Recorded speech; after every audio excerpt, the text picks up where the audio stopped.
Now, the rest of the story. No man could have been more devoted to his own daughter than was Steve to baby Frances. For Steve was a bachelor. Frances was the daughter of his best friend. When Frances was born, Steve was there, sharing her daddy's anxious anticipation. When Frances was named, Steve smiled and said, "I think I'll call her Frank." When Frances needed a baby carriage, it was Steve who ran out and bought one.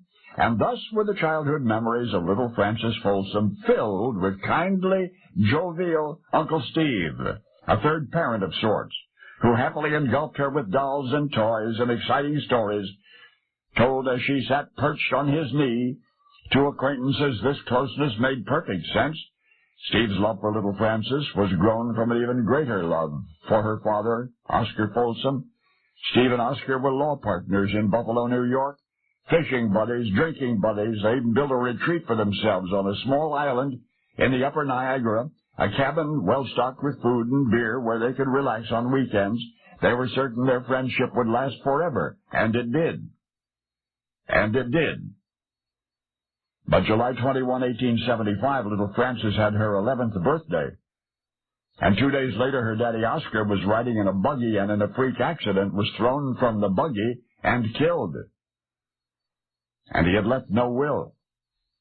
Steve, grief-stricken, became administrator of the estate. In effect, he also became Frances's guardian. Making certain of the health and safety and superior education of his best friend's little girl was the least he could do.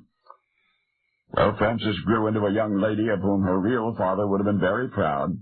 But now the pride was all Steve's. When Frances entered Central High School in Buffalo, Steve was there encouraging her to be a good student. "My little schoolgirl," he would sometimes introduce her, and her dark eyes would flash with a self-conscious, dimpled smile. When Frances was accepted at Wells College, Steve occasionally wrote advice to her and regularly brightened her room with fresh flowers. And the respect and the admiration and the affection that he felt for her was returned. Ever since Frances was small, Uncle Steve had been her hero, a wonderful, honest, highly principled man who slew modern-day dragons, who made the world a better place for his presence in it. So, Frances was 21, and Steve was 49, when on Wednesday, June 2, 1886, she came to his home, and there became his bride, and thus made history. For theirs was a lifelong love, one that began the day Frances was born, a happily ever after that always was. And this one thing more.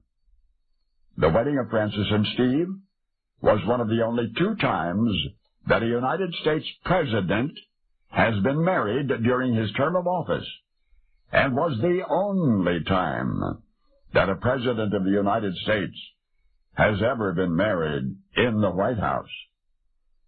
At first, Washington society must have wondered how President Stephen Grover Cleveland, how he ever became involved with such a young woman. Well, now you know, because now you know the rest of the story.